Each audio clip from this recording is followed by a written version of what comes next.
baka meron silang questions about claims, 'di ba? Baka maliwanagan sila. Totoo ba lang may claims?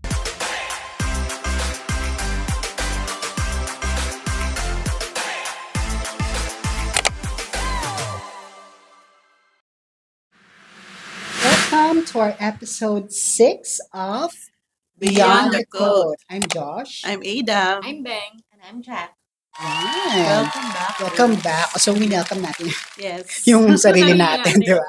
Anyway, so our topic for this episode is claims. Yes. No? So, maganda to for our audience, no? Na baka meron silang questions about claims, di ba? Baka maliwanagan sila. Totoo ba lang may claims? Or totoo bang may claims? Kasi meron dyan yung iba hindi naniniwala. Di ba? Or baka may mga ano sila. So, we will be sharing, di ba? Kung ano yung mga claim stories natin. Yes. Speaking of which, kasi nabanggit natin to sa previous episode natin, na meron tayong mga experiences, di ba? Sa about insurance. Now, talking about claims, kayo ba, girls? Meron ba kayong masishare na story regarding claims? Kasi ako, personally, wala pa akong claim sa mga clients ko. But I have stories sa iba. Kayo muna. Anong, ikaw, Ada? Yes. Meron Ako ka na claim? meron. Oo. Meron akong claim before. Ito, ano siya, sa term ng mga, ano natin, kagaya nating agents, ano to, clean case. Clean case. Yes. So, meaning, wala siyang history ng sakit, wala siyang history ng hospitalization and everything. Tapos, yung business niya or yung work niya, hindi din naman risky. So, nung nag-apply si client, 30 years old, na-approve naman agad. Kaya lang, unfortunately, after a week, namatay si client. So, 1 week pa lang? Yes. 1 week or 2 weeks? 1 week. 1 week? 1 week. So, nung nag-apply si client, nagbayad siya ng 15,000 kasi ang kinuha niya is quarterly mode. So, 5,000 per month, nagbayad siya ng isang quarter.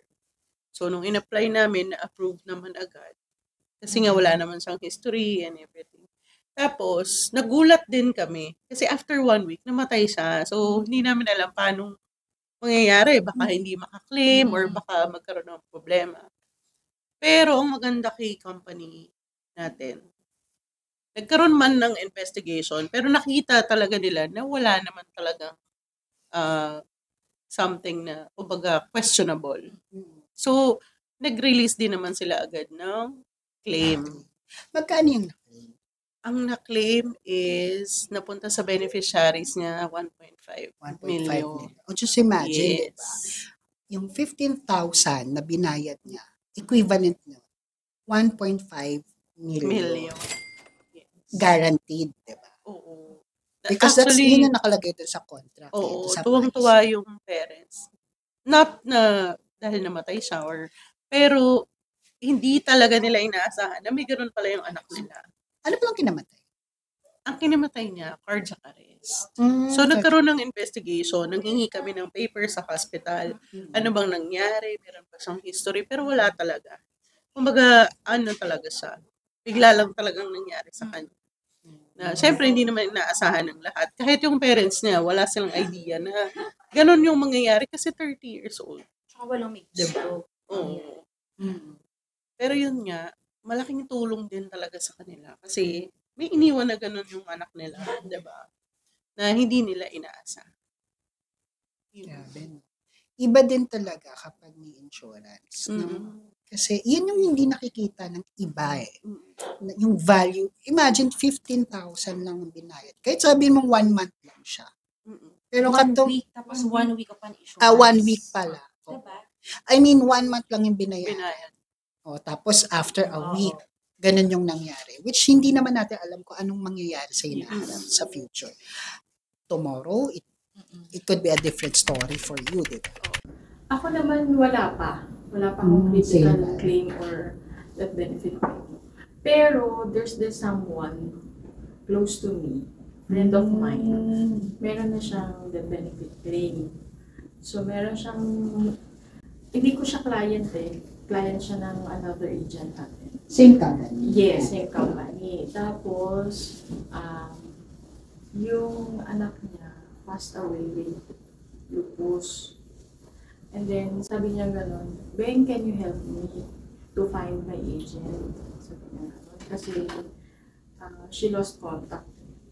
Tapos, kasi nagbago nga ng mga email tsaka contact number siya. Hindi na niya na-update si agent niya. Tapos, ako naman sabi ko, sige, hanapin natin. Then, pinahanap ko dun sa yung AUM ko before. Tapos, so na-trace kung nasa ang branch si agent. Tapos, binigay ko yung details na lang ni client dun sa agent niya. And then, ayun, that very night din, nagka-communicate na sila na lang. So, naka-claim si client dun sa kanyang death benefit dun sa Okay. So, yun. Ano pa yun ongoing yung payment? Hindi, kumbaga, hindi pa. Oo, hindi pa tapos niya yung tapos yung paying contract period niya. niya. Yes, hindi Oo. pa sila tapos. Tapos yun, all of a sudden. That was kasi yung pandemic din. Yung product niya, yung product na, yung regular pay or yung term? Limited pay. So, yung sinasabi namin, pag regular pay, ibig sabihin, full life na binabayaran yung policy. Okay?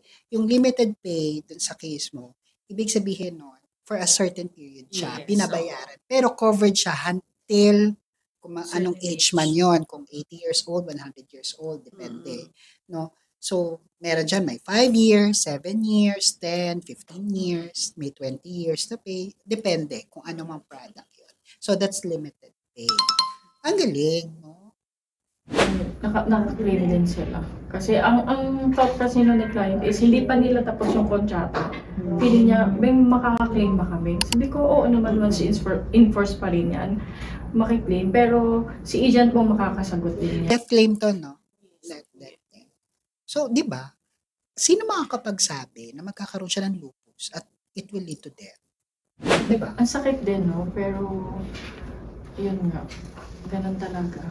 Medyo mahirap. And just imagine kung halimbawa walang insurance. Alam mo yun, yung halo-halo na yun, na emotional, parang burden ka physically ka, syempre, lalo na sa may sakit, yung time na nagkaroon siya ng lupus, syempre, nagpapagamot yan. Diba? Plus yung, hindi lang sa may sakit, yung mga kasama din. 'Di ba? May physical stress din 'yan. Tapos mental. Tapos wala kang insurance. And that time pandemic Yung kung grabe hirap ng, 'di ba? Kung wala kang insurance, financially, ka pa, 'di ba? Challenge. So, yun ang kinaganda niyan. Na, buti na lang, insurance. Sadly, merong claim, pero diba, yun na yung kinaganda lang on the other side of it. Sadly kasi daughter niya. Ang daughter. Kaya masakit din talaga. Kahit naman sino siguro na wala na.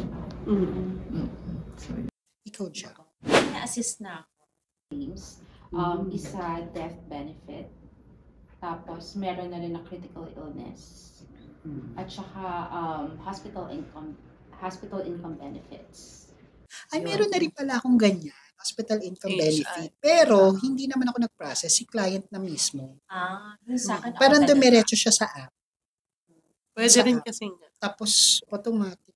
Tapos, nagpa-follow up lang siya. Na, Josh, naman, follow up lang. So, tinanong ko, na-release na. Parang gano'n. Ganun lang. Yung sa akin, Pero sa'yo? ako yung nag-assist talaga. Yung iba, meron din na isang client, several times na siya nakapag-claim ng hospital income benefit. Several times? Mga 3, mga ganun. Or, yeah. Tapos, or more. Pero, Within a year or Hindi. Magkakaiba. Magkakaiba Oo, ang kasi yun. depende rin O, yun sa... mga after 2 years, tapos yung gap. Mm. Tapos, yung recently yung critical illness. I think yun yung na-mention ko dun sa previous episode. Yung na-stroke na client.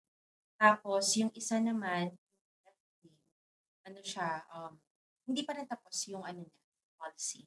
Ano lang din na limited pay, 7 years. Tapos, businessman. So di pa siya fully paid. Pero, yun, na-process na, actually, nag-ano sa akin, inform agad na, kumbaga, before pa nila sabihin, i-announce sa relatives na, nag-pass away na yung father niya. So, kinontak ko. Kasi kung okay lang, yun, nagpatulong na sila paano mga requirements na kailangan. So, usually. Oo. So, kasi yun rin, parang right after pandemic. So, yun. At least, kahit hindi nila tapos na bayaran yun. Na-issue, na-release din naman agad yung claim. Plus, meron pang, may fund value na Fund yun. value. So, may na-claim pa siya na. Oo. So, parang dadagdagan pa. So, yun, 4 sila na magkakapatid. Plus yung mother. So, yun, divide sa kanila. Oo. Yung kasi nag-issue pa yun dun sa bank nila. Kasi kaya humingi ng help. In-advise na agad ako na wala na yung father nila. Kasi kailangan nila ng help para dun sa business. Para masustain yung business. Yeah, I remember that. Yung previous I think, episode natin. So, yun. Kaya mabuti. About VUL yan, diba? VUL. Oo, VUL. Yun. Kaya may fund value na.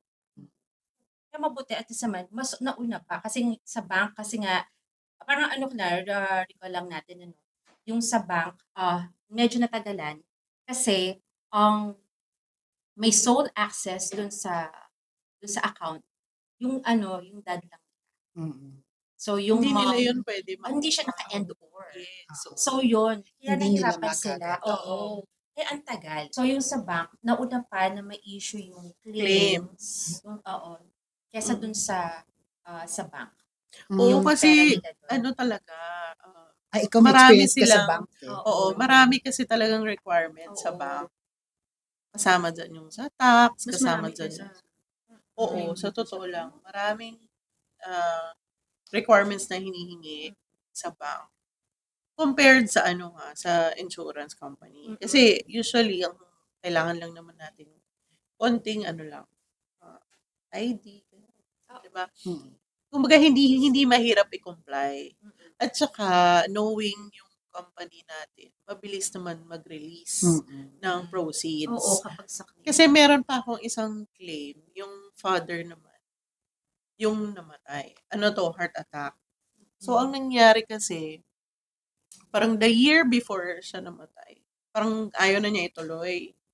Tapos, yung son niya, eldest son, hindi pwede kasi kailangan mo yan. Parang ganun sabi. Sabi niya, sige kasi parang sinasabi ng father, marami naman na akong may retirement na ako, may SSS, may ganun.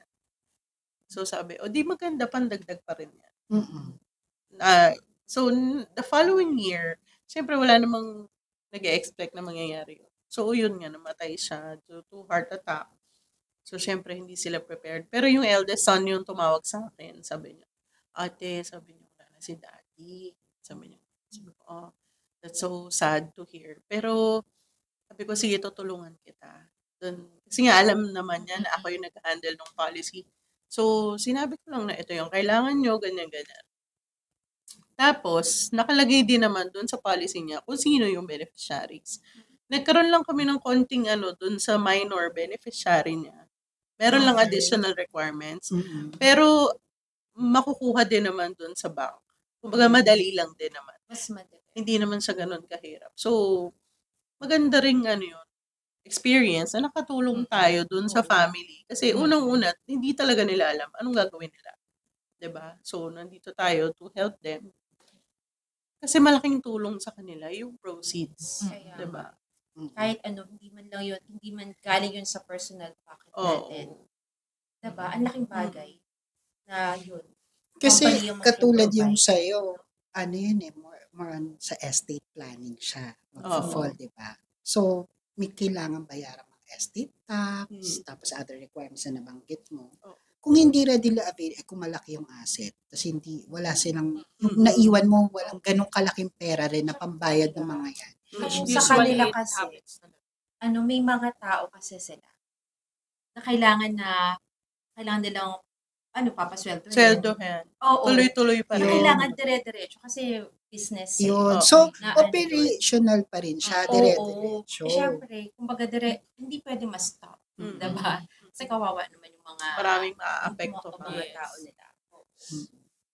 Kaya sobrang thankful talaga sila.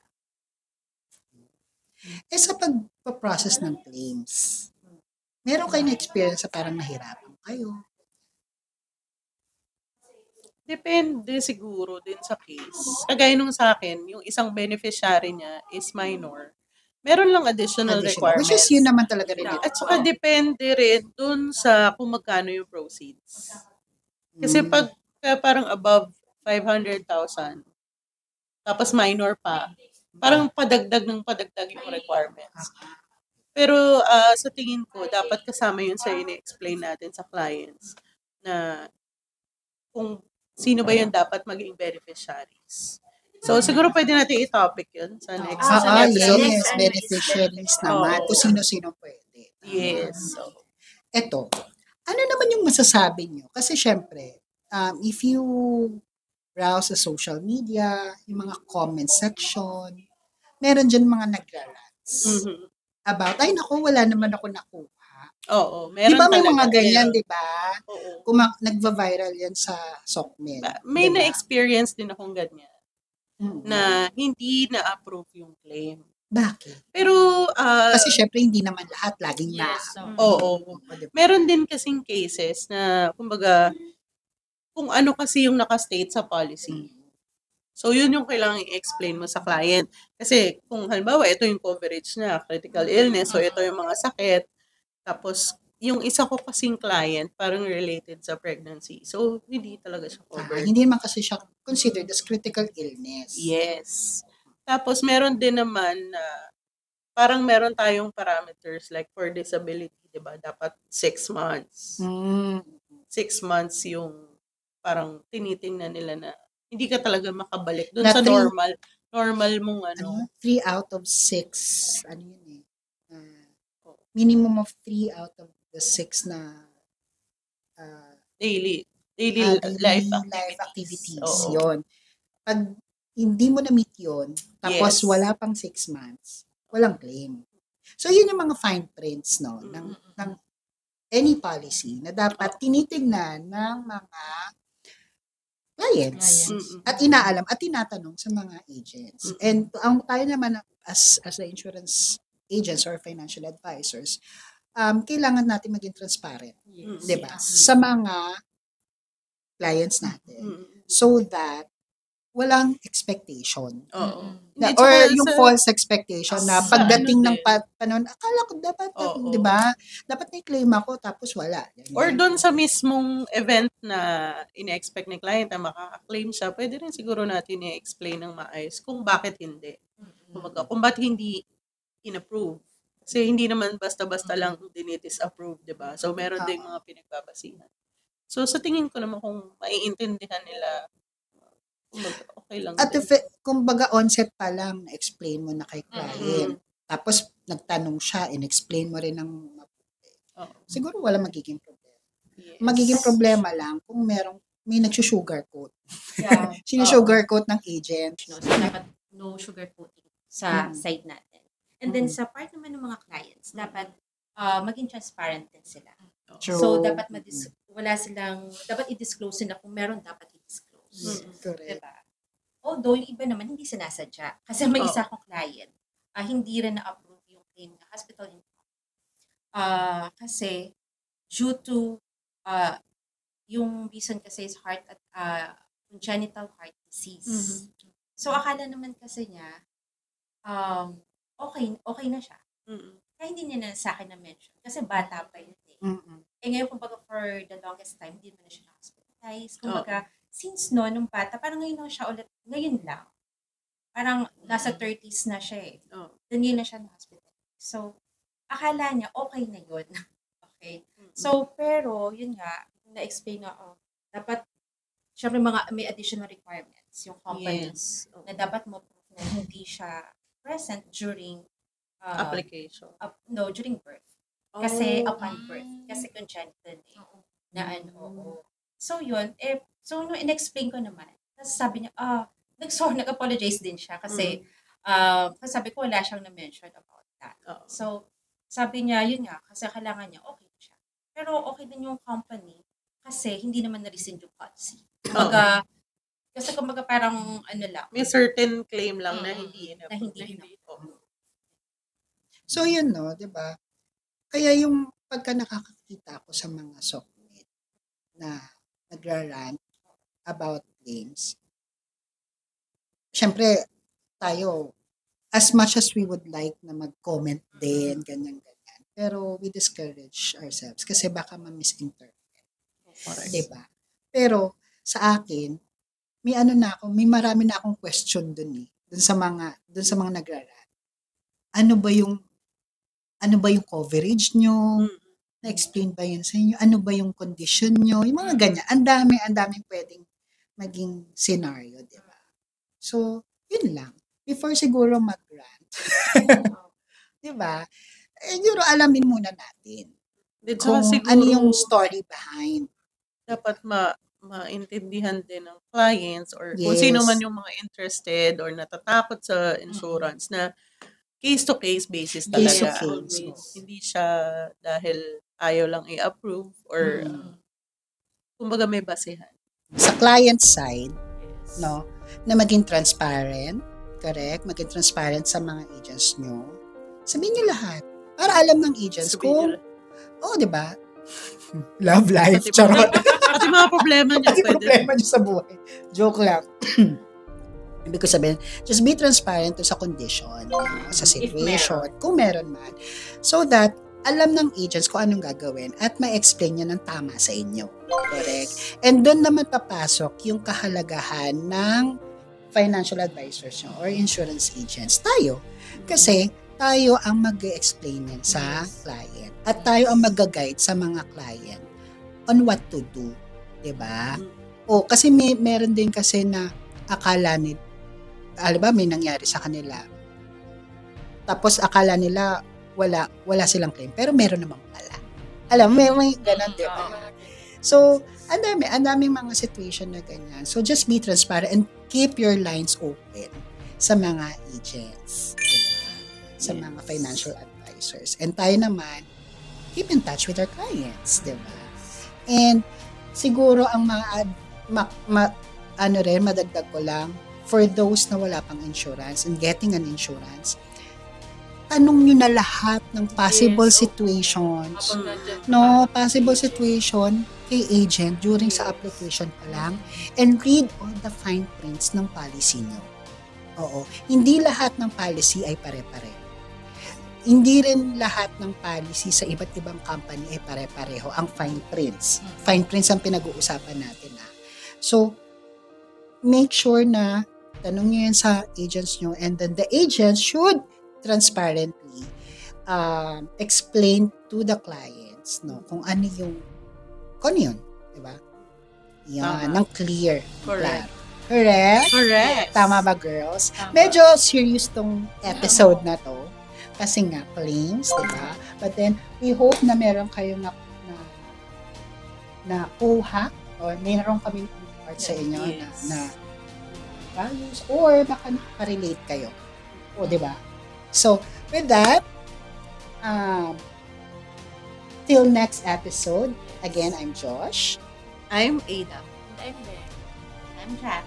Beyond insurance, Beyond the office, and beyond the code. Bye! Till next episode. Bye. Please do like, share, and subscribe.